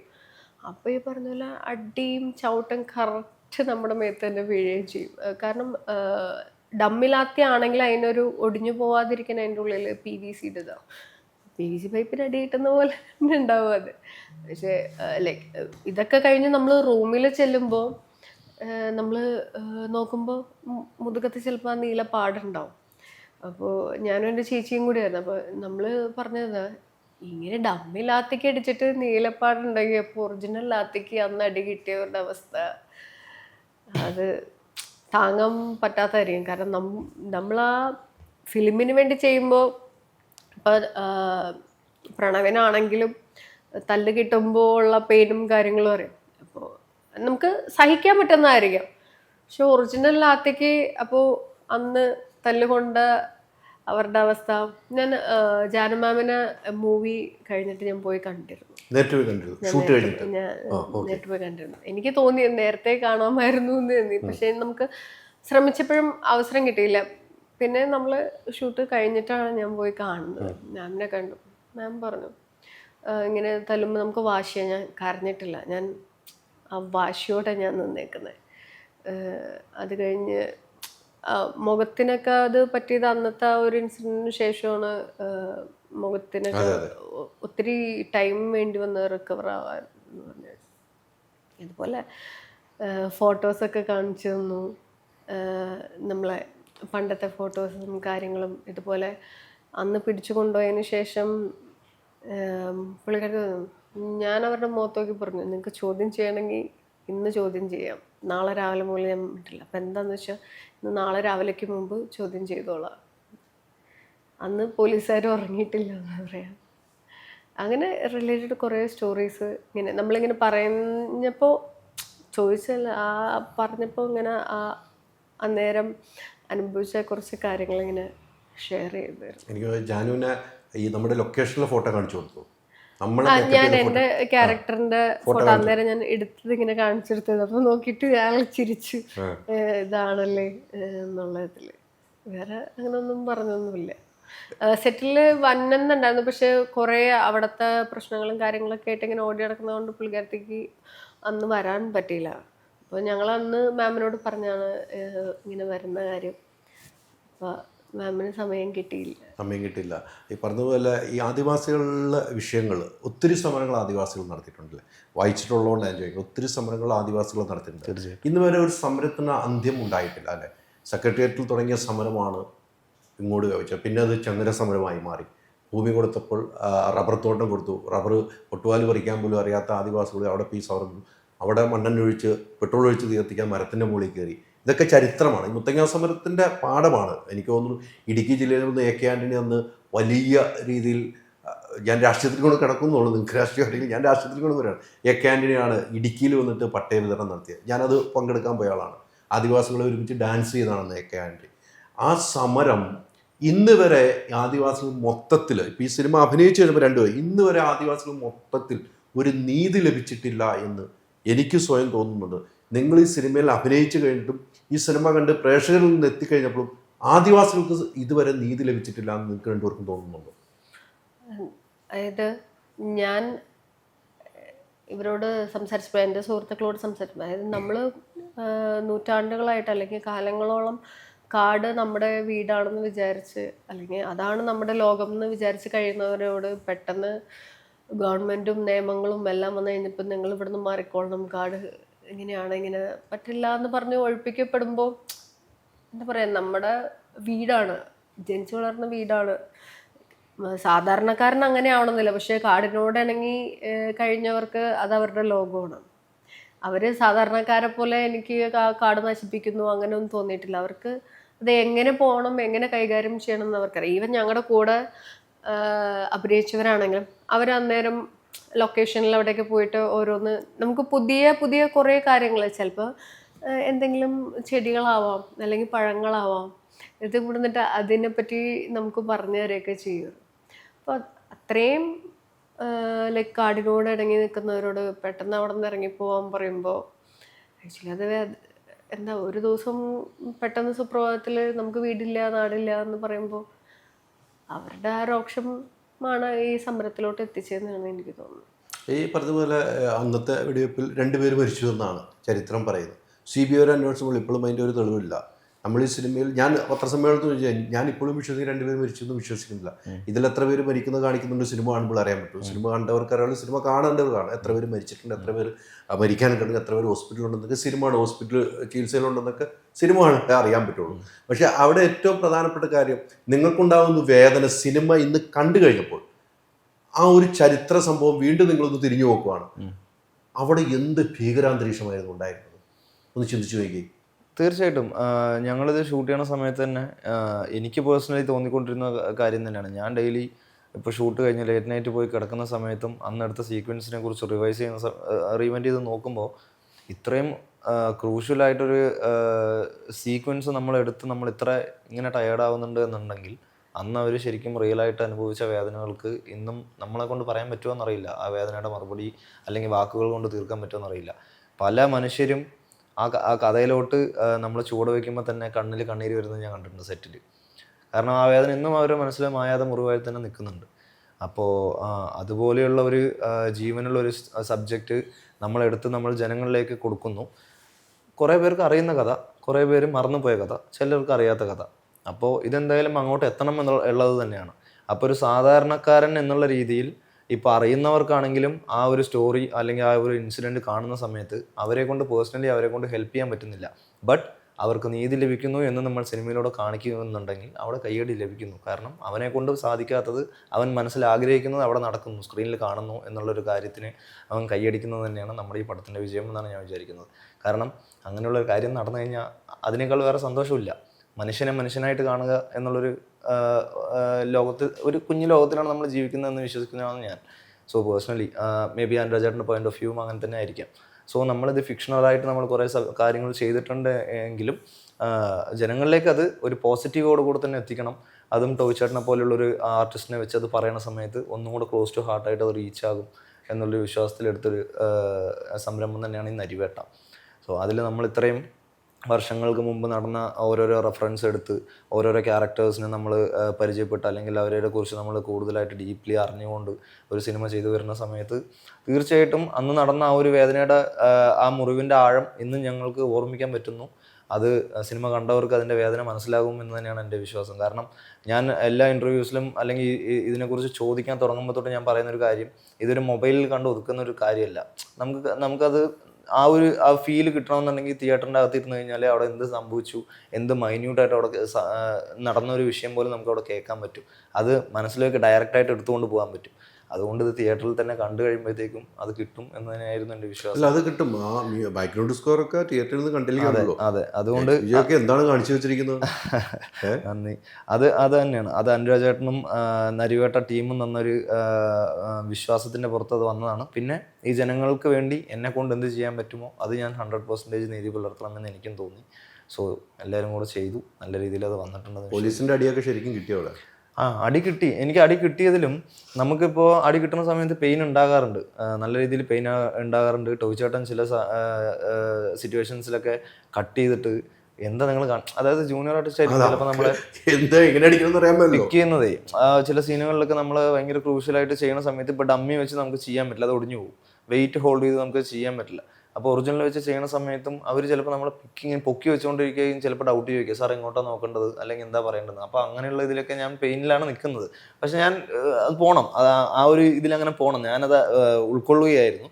അത് ടോയ് ചേട്ടൻ കണ്ടിട്ട് ഇത് കട്ട് ചെയ്യും, നിങ്ങളിങ്ങനെ ഡൗട്ട് ചോദിക്കുന്ന സമയത്ത് നിങ്ങൾ അവനെ പൊക്കി വെച്ചുകൊണ്ടാണ് നിങ്ങളങ്ങനെ ചോദിക്കുന്നത് എന്നൊക്കെ പറഞ്ഞ്. കാരണം അത് പിന്നെ ചേരൻ സാർ ഞാൻ ഒരു സീക്വൻസിൽ നിൽക്കുന്ന കണ്ടിട്ട് എന്നോട് വന്നിട്ട് വെള്ളം വല്ലതും വേണോടാ എന്നൊക്കെ ചോദിച്ചു പോയിട്ടുണ്ട്. ഓപ്പോസിറ്റ് നിൽക്കുന്ന ഒരു ക്യാരക്ടറാണ്, പുള്ളിക്കാരനടക്കം എന്നോട് വെള്ളം വേണമെന്ന് ചോദിച്ചു പോകണമെന്നൊക്കെ ഞാൻ ആലോചിക്കുമ്പോൾ ഇത് ഒറിജിനലായിട്ട് നടന്നവർക്ക് ആ ഒരു സിറ്റുവേഷൻ എനിക്ക് എപ്പോഴും റീകോൾ ആയിക്കൊണ്ടേയിരിക്കും. അവിടെ വെള്ളം കൊടുക്കാൻ അവർക്ക് ആരുമില്ല. അപ്പോൾ ഇന്ന് എനിക്ക് വെള്ളം വേണമെന്നെങ്കിലും ചോദിക്കുന്നുണ്ട്. നാളെ സെറ്റിൽ വരുമ്പോൾ നിനക്ക് ഇന്നലെ അടിച്ചത് വേദനയുണ്ടോ, അല്ലെങ്കിൽ എൻ്റെ ഫൈറ്റ് മാസ്റ്റർ എന്നോട് ചോദിക്കും സേഫ്റ്റി പ്രിക്കോഷൻ പോട്ടിട്ട് അടിക്കലാമോ, പാഡ് ഇട്ടിട്ടല്ല അവർ അടി കൊണ്ടത്, ഞാൻ പാഡ് ഇട്ടിട്ടാണ് അടി കൊണ്ടത്. അതുകൊണ്ട് ഇതൊരു വേദന എനിക്ക് വേദനയായിട്ട് തോന്നിയിട്ടില്ല. ബട്ട് അത് കൊള്ളും തോറും എനിക്ക് ഉള്ളിൽ ആ വേദന എനിക്ക് തോന്നും, അവർ ഇത് കൊണ്ടല്ലോ, അത് എന്തുകൊണ്ട് കണ്ടില്ല, അല്ലെങ്കിൽ ഇത്രയും നിലവിളിച്ചിട്ട് എന്തുകൊണ്ട് കേട്ടില്ല എന്ന് എനിക്ക് ഇപ്പോഴും തോന്നിക്കൊണ്ടിരിക്കുന്ന ഒരു കാര്യം തന്നെയാണ്. സോ ഭയങ്കര ഇമോഷണലാണ് ഞാൻ ഈ പടത്തോട് എപ്പോഴും. ഇന്ന് സിനിമ കണ്ടു കഴിഞ്ഞപ്പോഴും മനോജ് ചേട്ടനെ കെട്ടിപ്പിടിച്ചപ്പോഴും എനിക്ക് ആക്ച്വലി ചില സീക്വൻസ് ഒക്കെ വന്നപ്പോൾ ഞാൻ ചെന്നൈയിൽ ഇന്നലെ ഞാൻ ആദ്യമായിട്ടാണ് ഫുള്ളായിട്ട് കണ്ടത് ഇന്നലെ പ്രിവ്യൂ ഷോന്. അതിന് മുമ്പ് ഡബ് ഔട്ടും പരിപാടികളൊക്കെ കണ്ടിട്ടുണ്ട്. ഞാൻ ഡബ്ബിങ് കണ്ടപ്പോൾ തന്നെ എൻ്റെ കണ്ണ് നിറഞ്ഞു പോയി. ആര്യച്ചിയുടെ ഒരു സീനൊക്കെ കണ്ടിട്ട് ഞാനത് മനോജ് ചേട്ടനോട് പറയുകയും ചെയ്തു, ഞാൻ ഇതുവരെ ഡബ് ഔട്ട് കണ്ടിട്ടൊന്നും ഞാൻ കണ്ണ് നിറഞ്ഞിട്ടില്ല. കാരണം അതിലൊരു സോൾ ഉണ്ടാവില്ലല്ലോ, നമുക്ക് ഇത് മാത്രം വിഷ്വൽസ് മാത്രം വരും, ചില റെഫറൻസ് മ്യൂസിക് ഒക്കെ ആയിരിക്കും. അതൊക്കെ കഴിഞ്ഞ് ഇന്നലെ ആ ഒരു അത്രയും വലിയ നമ്മുടെ അമീർ സാറൊക്കെ ഉണ്ടായിരുന്നു, മീന മാം ഉണ്ടായിരുന്നു, അംബിക മാം ഉണ്ടായിരുന്നു, അവിടെ എല്ലാവരും കണ്ടിട്ട് കണ്ണ് നിറഞ്ഞു പോയി നിൽക്കുന്ന കണ്ടപ്പോൾ, അല്ലെങ്കിൽ അവർ വന്ന് നമ്മളെ ഹഗ് ചെയ്തിട്ട് ഒരു 2 സെക്കൻഡ് ഇങ്ങനെ ഹോൾഡ് ചെയ്ത് പിടിക്കണം കണ്ടപ്പോൾ ആ മനുഷ്യരുടെ വേദന ഇവരിലേക്ക് എത്തി, അല്ലെങ്കിൽ അവർക്ക് അത് മനസ്സിലായി എന്ന് തന്നെ എനിക്ക് മനസ്സിലായി. സോ ഞാൻ അവിടെയും എൻ്റെ കൈയൊക്കെ ഇങ്ങനെ ഷിവറാകാൻ തുടങ്ങി എനിക്ക് ഓട്ടോമാറ്റിക്കലി. ഞാൻ അഭിനയിച്ച സീൻ തന്നെയാണ്, പക്ഷെ അത് ഞാൻ അഭിനയിച്ച സീനായിട്ടല്ല കാണുന്നത്. ആ കഥയിൽ വന്ന ആ ഒരു പീക്കിൽ അവിടെ നിൽക്കുമ്പോൾ എനിക്ക് ഓൾറെഡി കൈയൊക്കെ ഇങ്ങനെ വിറയ്ക്കാൻ തുടങ്ങി. അപ്പോൾ അത് വീണ്ടും ഇന്നും ഓഡിയൻസിൻ്റെ കൂടെ കാണുമ്പോൾ എനിക്കത് ഡബിളായി. പിന്നെ അത് കഴിഞ്ഞിട്ട് സിനിമയെല്ലാം കഴിഞ്ഞിട്ട് അവരുടെ ഒരു ക്ലാപ്പിൻ്റെ സൗണ്ടും കൂടെ കേട്ടപ്പോൾ എനിക്കത് 100% ഓക്കെ, നമ്മൾ ചെയ്തത് അവരിലേക്ക് എത്തിയിട്ടുണ്ട് എന്നുള്ളൊരു വിശ്വാസം വന്നു. ആര്യ ആ പോലീസ് സ്റ്റേഷനിലേക്ക് വരുന്ന ഒരു സീൻ എനിക്ക് ഓർമ്മയുണ്ട്. ഈ സിനിമയിൽ പോലീസ് സ്റ്റേഷനിൽ വന്നിട്ട് പോകുന്ന സീനുണ്ട്. അതൊരു വല്ലാത്ത സീനാണ്, ആ ലുക്ക് വല്ലാത്ത ഇതാണ്. പക്ഷേ ഗൗരവം കയ്യിൽ നിന്ന് വിടാതെ ആ ദേഷ്യ സ്വഭാവത്തിൽ തന്നെയാണ് ആര്യ അതിനകത്ത് ചെയ്തിരിക്കുന്നത്. അത് ജാനു കൃത്യമായിട്ട് ചെയ്തേക്കുന്ന ഒരേ സാധനങ്ങളാണ് എൻ്റെ മനസ്സിൽ ഓർമ്മ വരുന്നത്. അതങ്ങനെ തന്നെ നിൽക്കുകയാണ്. പക്ഷേ അതൊക്കെ തിയേറ്ററിൽ നിന്ന് കണ്ടു കഴിയുമ്പോൾ ഉണ്ടല്ലോ നമുക്കുണ്ടാകുന്ന ഒരു അനുഭവം വേറെയാണ് കേട്ടോ. അത് ആക്ച്വലി ഞങ്ങളുടെ ഫസ്റ്റ് ഡേ ഓഫ് ഷൂട്ടായിരുന്നു. ഫസ്റ്റ് ഡേ ആണ് ഞങ്ങൾ ഫസ്റ്റ് ഇപ്പോൾ ഇന്നലെ ഞങ്ങൾ കണ്ടു പരിചയപ്പെടുന്നു, ഞങ്ങളുടെ ഫസ്റ്റ് ഡേ ഓഫ് ഷൂട്ടിലേക്ക് അടുത്ത ദിവസം കൊണ്ടുപോകുന്നു. അങ്ങനെ കൊണ്ടുപോയിട്ടും നമുക്ക് ആ ഒരു സിറ്റുവേഷൻ പറഞ്ഞിട്ട് റോൾ സ്വിച്ച് ചെയ്ത് കഴിഞ്ഞാൽ എനിക്ക് ആര്യേച്ചിനെയല്ല കാണുന്നത്, എനിക്ക് ആ ക്യാരക്ടറിനെ കാണുന്നത്. പുള്ളിക്കാരത്തി പറയാൻ ഉദ്ദേശിക്കുന്ന ഡയലോഗിനേക്കാൾ എനിക്ക് കണ്ണിൽ നിന്ന് തന്നെ അത് മനസ്സിലാക്കാൻ പറ്റി, എനിക്കത് തിരിച്ചു കൊടുക്കാൻ പറ്റി എന്നുള്ളത് എനിക്ക് ആ സീനിൽ അവിടെ തന്നെ ഫസ്റ്റ് ഡേ തന്നെ വർക്കൗട്ടായി. എനിക്കത് 2-3 ദിവസത്തിൻ്റെ ആവശ്യമൊന്നും വന്നില്ല, ഞങ്ങൾക്ക് ഫസ്റ്റ് ഡേ തന്നെ ആ ക്യാരക്ടേഴ്സ് കണക്റ്റായി എന്നുള്ളതാണ്. സോ അത് ഒരുപാട് സന്തോഷമുള്ളൊരു കാര്യം. ഷൂട്ട് ആദ്യ ഡേ ആണ് എടുത്തല്ലേ? ആ ഒരു സീക്വൻസ് ഞങ്ങളുടെ ട്രെയിലറിലും ഉണ്ടായിരുന്നു, അതുകൊണ്ടാണ് അത് ഓപ്പണായിട്ട് ഞാൻ പറയുകയും ചെയ്തത്. അതായിരുന്നു ഞങ്ങളുടെ ഫസ്റ്റ് ഡേ ഓഫ് ഷൂട്ട്. ഇങ്ങനെ ഒരു നോട്ടമുണ്ട്, അത് വല്ലാത്ത നോട്ടമായിരുന്നു. ആ നോക്കിയിട്ട് ഇറങ്ങിപ്പോകുന്ന ഒരു സീനുകളുണ്ടല്ലോ. എനിക്കും പേഴ്സണലി ചില സീക്വൻസിലൊക്കെ പുള്ളിക്കാരത്തി കൊടുക്കുന്ന വോയിസ് തൊട്ട് ആ ഒരു ഇടറച്ച് തൊട്ട് അവരുടേതായ മറുപടി തിരിച്ച് കേൾക്കുമ്പോഴുള്ള ബോൾനെസ് തിരിച്ച് മാറുന്നത് വരെ എനിക്കതൊക്കെ കണ്ടപ്പോൾ ശരിക്കും സ്ക്രീനിൽ അങ്ങനെ നിറഞ്ഞ് ആ ഒരു സിറ്റുവേഷൻ ക്യാരി ചെയ്ത് വന്ന ആ ഒരു ക്യാരക്ടറിനൊക്കെ അപ്പിലേക്ക് പോകുന്നില്ല, എന്തോരം പോയാലും അത്രേ പോകാൻ പറ്റുള്ളൂ. അത് ഇതുപോലെ എനിക്കത് എൻ്റെ മാത്രം എഫോർട്ട് എന്നല്ല. കാരണം നമ്മൾ ചോദിക്കുമ്പോൾ ഇപ്പം നമ്മൾ ക്യാരക്ടറിൻ്റെ മീറ്റർ എങ്ങനെയാണെന്ന് ചോദിക്കുമ്പോൾ അത് ഡയറക്ടർ ആണെങ്കിലും ഇപ്പോൾ ഞങ്ങളുടെ ചീഫ് ആണെങ്കിലും ചീഫ് അസോസിയേറ്റ് ആണെങ്കിലും അവർ പറഞ്ഞു തരും. 2 പേരും പറഞ്ഞു തരാൻ, അല്ലെങ്കിൽ നമുക്കത് ഈ മീറ്റർ ഇപ്പം നീ ചെയ്യുന്ന ഓക്കെ ആണ്, അല്ലെങ്കിൽ ചിലയിടത്ത് നമുക്കത് കിട്ടില്ല, എന്താണെന്ന് വെച്ചാൽ ചെയ്തു, അല്ലെങ്കിൽ ഇല്ലെങ്കിൽ ചിലപ്പോൾ കൂടുതലും എന്താ നമ്മളെ ഡിമോട്ടിവേറ്റ് ചെയ്യാന്ന് പറയില്ലേ, അതാണ് കൂടുതലും കിട്ടുന്നത്. പക്ഷെ ഞാൻ അങ്ങനെ എന്തെങ്കിലും പറഞ്ഞ് ഞാൻ പെട്ടെന്ന് ഡൗൺ ആയി പോകും. പക്ഷെ ഇവിടെ എന്ന് വെച്ച് കഴിഞ്ഞാൽ എനിക്ക് തോന്നുന്നു എന്നെ ഒരു ഭയങ്കര ബ്യൂട്ടിഫുള്ളി ആ ക്യാരക്ടർ ക്യാരി ചെയ്ത് കൊണ്ടുപോകാൻ സഹായിച്ചു എന്നുള്ളതാണ്. അതായത് എന്ത് കാര്യം ഇപ്പം ഞാനിത് ഒന്നും കൂടി ചെയ്തോട്ടെ എന്ന് ചോദിച്ചു കഴിഞ്ഞാൽ നമുക്കവിടെ സ്പേസ് ഉണ്ട് അതൊന്ന് ബെറ്റർ ആക്കാൻ വേണ്ടിയിട്ട്. അപ്പോൾ ആസ് എൻ എല്ലാം കൊണ്ടും എനിക്ക് നരിവേട്ട വന്നപ്പോൾ അതൊരു എന്താ പറയുക ഒരു കറക്റ്റ് സ്പേസിൽ വന്നു പെട്ടു എന്ന് എനിക്ക് തോന്നി. എല്ലാം കൊണ്ടും എൻജോയ് ചെയ്ത് നമുക്ക് അത് ചെയ്യാൻ പറ്റിയെന്നുള്ളതാണ്. എനിക്കൊന്നും സിനിമ കണ്ടപ്പോഴും കരയുന്നുണ്ട്, പറയുമ്പോഴും കരയുന്നുണ്ട്. അഭിനയിക്കുന്ന സമയത്തും ഈ ഒരു ഫീൽ എങ്ങനെയായിരുന്നു? ആ ടൈമിൽ സങ്കടം ഈ പറഞ്ഞ പോലെ ഞാൻ അന്നേരം മാമിനെ കണ്ടിട്ടില്ല, പക്ഷെ ഇവർ പറഞ്ഞു തന്ന ആ ഒരു റെഫറൻസും അല്ലെങ്കിൽ ആ ക്യാരക്ടറിൻ്റെ എനർജിയും വെച്ചിട്ട് ആ ഒരു ടൈമിൽ നമുക്ക് അങ്ങനെ കരയാൻ തോന്നിയില്ല. അപ്പം മാം അങ്ങനെ പറഞ്ഞപ്പോഴും ഓക്കെ ഞാനും അങ്ങനെ കരഞ്ഞിട്ടില്ല. ശരിയാണ്, കാരണം അവർ തരുന്ന അവരുടെ കറക്റ്റ് ഇൻസ്ട്രക്ഷനും കൂടിയാണ്. അവർ എന്നോട് അങ്ങനെ കരയണ്ട അങ്ങനെ ഒന്നും പറഞ്ഞിട്ടില്ല. പക്ഷെ പവർഫുൾ ലേഡിയാണ്, കണ്ണിൽ നോക്കി സംസാരിക്കും, തല ഉയർത്തിപ്പിടിച്ച് സംസാരിക്കും. അത് എനിക്ക് അവർ പറഞ്ഞു തന്നിരുന്നു. അങ്ങനെ ആ ഒരു ബോൾഡ്നെസ് കീപ്പ് ചെയ്യാൻ അതിനെ സഹായിക്കും എന്ന് എൻ്റെ സാർ പറഞ്ഞു തന്നു. ഈ സിനിമ കണ്ടു കഴിഞ്ഞപ്പോൾ വല്ലാതെ വേദനയായി അല്ലേ? സിനിമ കണ്ടു കഴിയുമ്പോൾ ഭയങ്കര വേദനയായി. ഞാൻ തിയേറ്ററിൽ കണ്ടായിരുന്നു, ഇതിന് മുമ്പ് കണ്ടിട്ടുണ്ടെങ്കിലും ഭയങ്കര വേദനയായി. കണ്ടു കഴിഞ്ഞിട്ട് ഈ സിനിമ ഇത്രയും ഭയങ്കര ഒരു സിനിമയായിരുന്നു. അഭിനയിക്കുമ്പോൾ തോന്നുന്നില്ല, കഥ വായിക്കുമ്പോൾ തോന്നുന്നില്ല, നരിവേട്ടയെന്ന് ടൈറ്റിൽ വരുമ്പോൾ ഓർക്കുന്നില്ല, സിനിമ തിയേറ്ററിൽ നിന്ന് ഇത്ര വലിയൊരു സിനിമയാണ്, ഏറ്റവും വലിയ സിനിമയാണ്, ചരിത്രമാണത്, ചരിത്ര സംഭവമാണ്. ഇത് കേൾക്കാത്തവരാരുമില്ല. ഇപ്പം അത് കഴിഞ്ഞിട്ട് ജനിച്ചവരും, ഞാൻ പറയുന്നത് ഇപ്പോൾ ഈ സിനിമ കാണുമ്പോൾ ഈ കഥ അറിഞ്ഞില്ല, നിങ്ങൾ ഗൂഗിളിൽ സെർച്ച് ചെയ്തിട്ട് പോകണം. മുത്തങ്ങ സമരം എന്താണെന്ന് സെർച്ച് ചെയ്തിട്ട് പോയാൽ ആ മനസ്സിൻ്റെ ഉള്ളിലേക്ക് ആ കഥ കയറുമോ? അല്ല വെറുതെ വീഴുന്ന കഥ കയറില്ല. പലർക്കും അറിയില്ല. ഇപ്പോൾ എനിക്ക് തോന്നുന്നു ഒരു 20s-നിപ്പുറമുള്ള കുട്ടികൾക്കാണെങ്കിലും പലർക്കും അറിയില്ല. ഇപ്പോൾ ഞാനൊക്കെ എനിക്ക് തോന്നുന്നു ആ ഒരു സമയത്ത് 7-ലോ 8-ലോ എന്തോ ആണ്. നമുക്കും പ്രോപ്പറായിട്ടില്ല. പക്ഷേ ഈ ക്യാരക്ടർ വന്നപ്പോൾ നമ്മൾ കൂടുതൽ അറിയാൻ ശ്രമിക്കും തോറും പിന്നെ ഇതുമായി റിലേറ്റഡ് ആയിട്ടുള്ളവരോട് നമ്മൾ ഇങ്ങനെയാണല്ലോ നമുക്ക് റെഫറൻസ് എന്നതിനെ കൂടുതൽ അറിയാൻ വേണ്ടിയിട്ട് അന്വേഷിക്കുമ്പോൾ പറയുന്നത് 22 വർഷം കഴിഞ്ഞിട്ടും ഇപ്പോഴും നീതി കിട്ടാതെ കോടതി കയറി ഇറങ്ങുന്നവരുണ്ട് കേസ് ആയിട്ട്. അതിൽ ആ കേസിൽ പ്രതി ചേർക്കപ്പെട്ടവരിൽ പലരും മരിച്ചു പോയവരുമുണ്ട്. ഇപ്പോഴും തീരെ വയ്യാത്ത അമ്മമ്മമാർ വരെയും പ്രതി ചേർക്കപ്പെട്ട് കോടതിയിൽ കയറി ഇറങ്ങി നടക്കുന്നുണ്ട്. ഇപ്പോഴും വിധിയായിട്ടില്ല അതിനെന്ന് കേട്ടു. അപ്പോൾ അത് ശരിക്കും പെയിൻഫുള്ളാണ്.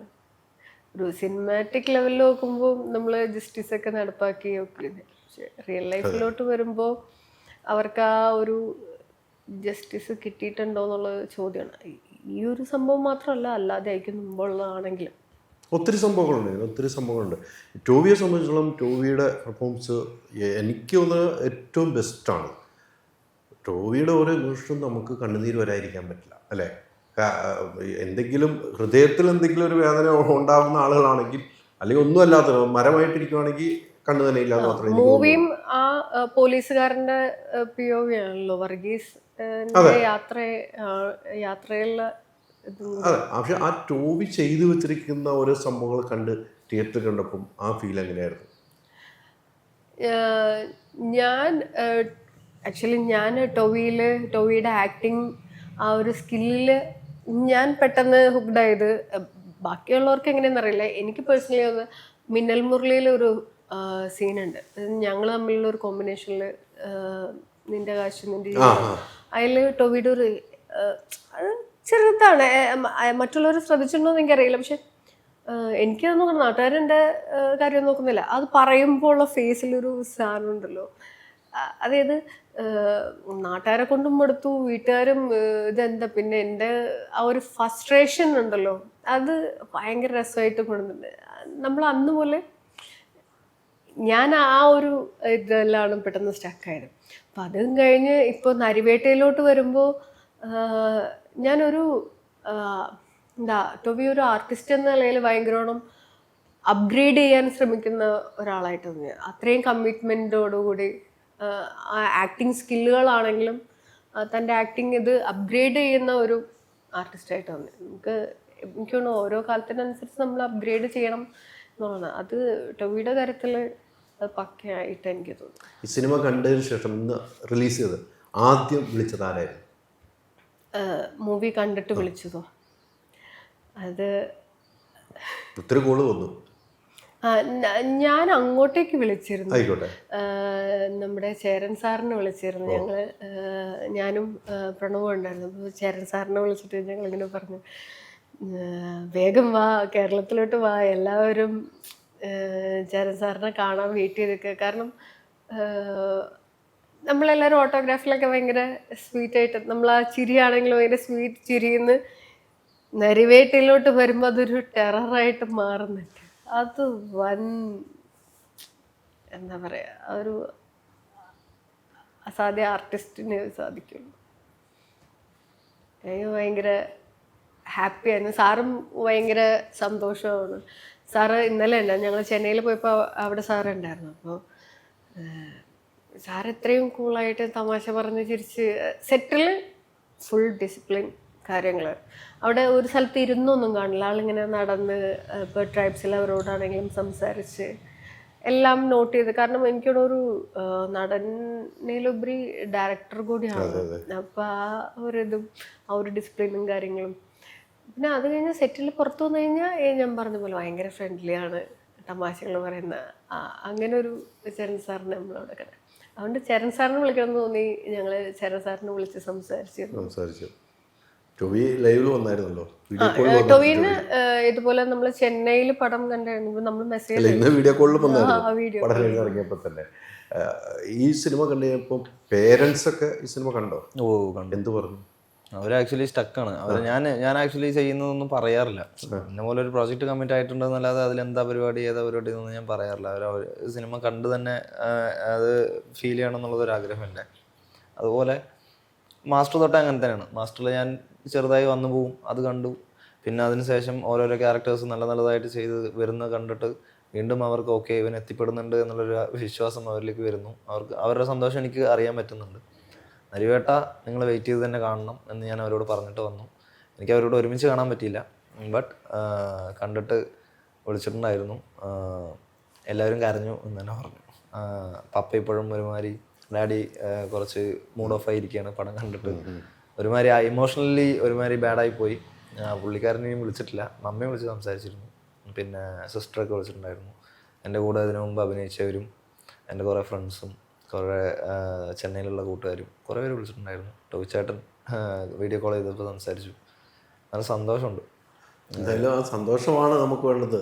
നമുക്ക് ഈ സിനിമ എന്തുമാത്രം കഷ്ടപ്പെട്ട് നമ്മൾ ചെയ്തിട്ടുണ്ടോ അതിൻ്റെ അപ്പുറത്തേക്ക് ഇരട്ടി സന്തോഷം കിട്ടുന്ന സിനിമയായി മാറും. സിനിമ ഇനി ദിവസം ചെല്ലും തോറും തീർച്ചയായിട്ടും. ഞാനിപ്പോഴും പറഞ്ഞ ഈ സിനിമ നിങ്ങൾ ഉള്ളിൽ കൊണ്ടു നടക്കണമെങ്കിൽ ഈ സമരത്തെക്കുറിച്ച് അല്ലെങ്കിൽ ഗൂഗിളൊന്ന് സെർച്ച് ചെയ്തിട്ട് തന്നെ പോകണം, എങ്കിലേ ഉള്ളൂ ഈ സിനിമ നിങ്ങളുടെ ആഴത്തിൽ പതിക്കും. ആക്ച്വലി പേഴ്സണലി നമ്മളൊരു കമേഴ്ഷ്യൽ ആസ്പെക്റ്റിന് അല്ലെങ്കിൽ ബിസിനസ് ആസ്പെക്റ്റിന് ഒരു സിനിമ ചെയ്തു, അത് ജനങ്ങളിലേക്ക് എത്തിച്ചു, അത് നല്ലപോലെ റീച്ചായി, അത് പ്രൊമോഷണലി വരുന്നു എന്നതിനേക്കാളും ഒരു ജീവനുള്ളൊരു വിഷയം ജനങ്ങളിലേക്ക് എത്തിച്ചു, അത് ജനങ്ങൾ ഉൾക്കൊണ്ടു, അത് അവർക്ക് മനസ്സിലാക്കാൻ പറ്റി എന്നത് സന്തോഷമാണ് എനിക്ക് ഏറ്റവും വലിയ പ്രിയങ്കരമായിട്ട് തോന്നിയത്. കാരണം നമ്മൾ ഒരുപാട് കമേഴ്ഷ്യൽ സിനിമകൾ നമ്മൾ ചെയ്യുന്നുണ്ട്. 5 മിനിറ്റിന് പാട്ടും ഡാൻസും ഒക്കെ ഉള്ള കമേഴ്ഷ്യൽ പാക്കഡ് ആയിട്ടുള്ള ബിസിനസ് എൻ്റർടൈനേഴ്സ് നമ്മൾ ചെയ്യുന്നുണ്ട്. ഇതിലും അങ്ങനെ ഫിക്ഷണലായിട്ട് നമ്മൾ ബിസിനസ് പാക്ക് ചെയ്തിട്ടുണ്ടെങ്കിലും നമ്മൾ ആ ജീവൻ വിടാതെ തന്നെയാണ് ചെയ്തിരിക്കുന്നത്. അപ്പോൾ ആ ഒരു സാധനം ജനങ്ങളിലേക്ക് എത്തി, അവരത് ഉൾക്കൊണ്ടുപോയി മറ്റുള്ളവരിലേക്ക് പറയുന്നു നരിവേട്ട നന്നായിട്ടുണ്ട്, അത് തിയേറ്ററിൽ തന്നെ കാണാമെന്ന് അവരുടെ വായിൽ നിന്ന് പറയുന്നതൊക്കെ കേൾക്കുമ്പോൾ ഒരുപാട് സന്തോഷം. കാരണം ഒരുപാട് പേര് അങ്ങനെ പറയുമെന്നറിയില്ല. സിനിമ നന്നായിട്ടുണ്ട്, അത് നമുക്ക് OTT-ലാണെങ്കിലും മൊബൈലിലൊക്കെ കാണാമല്ലോടാ എന്ന് പറയുന്നവർ ഇടയിൽ എല്ലാ ജനങ്ങളും ഇത് തിയേറ്ററിൽ തന്നെ കാണണം, ഇത് തിയേറ്ററിൽ തന്നെ എക്സ്പീരിയൻസ് ചെയ്യണം എന്ന് പറയുന്നത് നരിവേട്ട ടീമിൻ്റെ ഒരു സക്സസ് ആണ്. അന്ന് നടന്ന ഒരു ഇൻസിഡൻസിൻ്റെ അല്ലെങ്കിൽ ആ ജനങ്ങളുടെ അവരുടെ സക്സസ് ആയിട്ട് ഞാൻ കാണുന്നു. നമ്മളെല്ലാവരെക്കാളും അവരിപ്പോൾ ഒരുപാട് സന്തോഷിക്കുന്നു. അവരാണ് കാണുന്നത്. ആദിവാസികൾ എല്ലാം ഈ സിനിമ കാണും. അവർക്ക് എത്തിപ്പെടാവുന്ന സ്ഥലത്ത് നമ്മളാണ് ഇറ്റാലും കൊണ്ട് കാണിക്കണം. തീർച്ചയായിട്ടും എത്താൻ പറ്റില്ല. തീർച്ചയായും ഒരുപാട് പേര് മെസ്സേജ് ചെയ്തിരുന്നു, നമ്മുടെ കൂടെ തന്നെ വർക്ക് ചെയ്തവർ ഒരുപാട് പേര് മെസ്സേജ് ചെയ്യുന്നു. അവർക്ക് എങ്ങനെ അത് എക്സ്പ്ലെയിൻ ചെയ്യുന്നതെന്ന് പോലും അറിയുന്നില്ല, പക്ഷെ അവരിങ്ങനെ ചെയ്തുകൊണ്ടിരിക്കുക. അവർക്ക് പറഞ്ഞാൽ തീരുന്നില്ല. ചേട്ടാ സ്ക്രീനിൽ കാണുമ്പോൾ അല്ലെങ്കിൽ നമ്മളവിടെ വർക്ക് ചെയ്ത എക്സ്പീരിയൻസ് മൊത്തത്തിൽ കാണുമ്പോൾ, നിങ്ങൾ പറഞ്ഞ കണ്ടന്റ് ജനങ്ങളിലേക്ക് എത്തുമ്പോൾ എന്നൊക്കെ പറഞ്ഞ് എനിക്ക് പറയുന്നുണ്ട്. അത് തന്നെയാണ് അതിൻ്റെ സന്തോഷം എന്ന് ഞാൻ വിശ്വസിക്കുന്നു. ഈ പാട്ടിൻ്റെ കാര്യം പറഞ്ഞപ്പോഴാണ് പറഞ്ഞത്, ഇതിൻ്റെ ഓരോ ഗാനങ്ങളും അതെ എന്താണ് പറഞ്ഞു വെച്ചേക്കണ വരികൾ അല്ലേ? ആ വരികൾ നമ്മൾ വരികൾ മാത്രം കേട്ടാൽ ഒരു സിനിമ കാണാം നമുക്ക്. പാട്ടിൻ്റെ വരികൾ മാത്രം ആദിവാസികളുടെ കുറിച്ചൊരു പാട്ട്, ആ പാട്ടിൻ്റെ വരി എനിക്ക് പറഞ്ഞു, ആ പാട്ട് അതിലേക്ക് ചേർന്ന് പോവാണ്, അതും ഒരു ക്യാരക്ടറായിട്ട് മാറി. അതെ അതെ, ഇതിൽ നമ്മൾ ഫ്രെയിമിൽ കാണുന്ന ഓരോന്നും നമുക്ക് കണക്ട് ചെയ്യാൻ പറ്റും. ഇപ്പോൾ ഒരു ചില സീൻസിലൊക്കെ പോലീസ് ബസ് നമുക്ക് കണക്ട് ആയിട്ടുണ്ടാവും, ഒരൊറ്റ ഫ്രെയിമിൽ വരുന്നുണ്ട്. അതെ, അത് കണക്ട് ആകും. കുറെ പേര് ചോദിച്ചു, നമ്മളിപ്പോൾ പോലീസ് ക്യാമ്പിലൊക്കെ ടോയ് ചേട്ടനായിട്ടൊക്കെ ഇന്റർവ്യൂ പോകുന്ന സമയത്ത് പോലീസുകാരുടെ ഉള്ളിലുള്ള ചോദ്യങ്ങൾ അവർ ചോദിക്കുമല്ലോ. നിങ്ങളിപ്പോൾ ടൊവിയെ പോലെ ഒരു വ്യക്തി പോലീസ് ക്യാരക്ടർ ചെയ്യുന്ന സമയത്ത് ഇപ്പോൾ പോലീസ് ബസ്സൊക്കെ ഞങ്ങൾക്ക് വീട് പോലെയാണ്, അപ്പോൾ അത് നിങ്ങൾ ഫീൽ ചെയ്തിട്ടുണ്ടോ എന്നൊക്കെ ചോദിക്കുന്ന സമയത്ത് നമുക്ക് അവരുമായിട്ട് കണക്ട് ആകാൻ പറ്റുന്നു. നമ്മുടെ ട്രൈബ്സ് ആയിട്ടുള്ള കോൺവെർസേഷൻസ് ആകുമ്പോൾ അവരുമായിട്ട് നമുക്ക് കണക്ട് ആകാൻ പറ്റുന്നു. എല്ലാവർക്കും ചേർത്ത് പിടിച്ച് മനസ്സിൽ പ്രൗഢിയോടെ പറയാൻ പറ്റുന്ന ഒരു സിനിമയാണ് നരിവേട്ട എന്ന് എനിക്ക് തോന്നുന്നു. തീർച്ചയായിട്ടും അങ്ങനെ പ്രൗഢിയോട് തലയുയർത്തി നെറ്റിപ്പെട്ടം കിട്ടിയ ഗജവീറിനെ പോലെ നിൽക്കേണ്ട ഒരു സിനിമയാണ് നരിവേട്ട, യാതൊരു സംശയവുമില്ല. അത്ര ഇഷ്ടപ്പെട്ട സിനിമയാണ്. ഇനിയും നല്ല നല്ല സിനിമകളും ഞാൻ ഇപ്പോഴും പറയുന്നു, ഇതിനപ്പുറത്തേക്കുള്ള സിനിമയെ തേടി വരും നിങ്ങളെയൊക്കെ.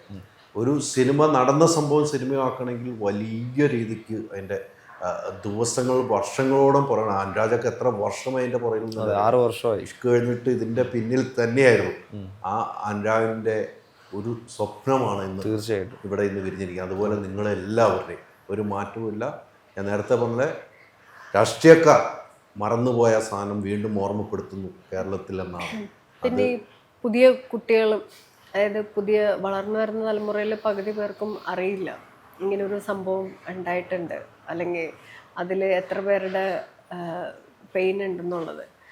എനിക്ക് തോന്നുന്നു നരിവേട്ട അതിനൊരു കാരണമാവട്ടെ. അതെന്താണെന്ന് അവർക്ക് സെർച്ച് ചെയ്യാനോ അല്ലെങ്കിൽ അതെന്താണെന്ന് അറിയാനുള്ള ഒരു കാരണമായി തീരട്ടെ എന്ന് പ്രാർത്ഥിക്കുന്നു. തീർച്ചയായിട്ടും വന്യജീവികൾക്ക് കിട്ടുന്ന ഒരു പ്രിവിലേജ് പോലും ആദിവാസികൾ കിട്ടാറില്ല അല്ലേ? ഒരു ആനയ്ക്ക് എന്തെങ്കിലും സംഭവിച്ചാൽ എന്താണ് സർക്കാർ, പക്ഷേ ആദിവാസി ഒന്നും മനുഷ്യജീവന് കിട്ടാറില്ല.